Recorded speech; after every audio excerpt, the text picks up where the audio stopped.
Hi, Carlos Agassi. Sir na Agassi. Mr. and Mrs. Agassi. And these are the couple questions. Okay, love, anong paborito kong ulam? Mga luto ko. Bangus, salmon, yes. Yun.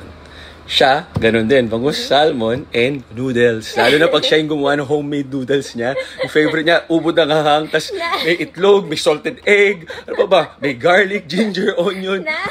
Talagang umuusok. Sarap. Anong paboritong dessert ko? Protein ice cream. Siya yung gumagawa. Yes, Okay, sir. vanilla flavor. Woo! Homemade. Oo. Siya, ang favorite niya ay cake! Cake! Hindi isang slice. Isang buong cake. Minsan dalawang buong cake. Chocolate cake. Ako, pag bumigay sa cake, ano love? Ikaw, caramel. Caramel, cake. tsaka Yes. yung apple pie. No? Woo! Ano Ayun. favorite drink mo? Yung zero-calorie orange soda. Ako? Milk tea! Tama kayo? Mali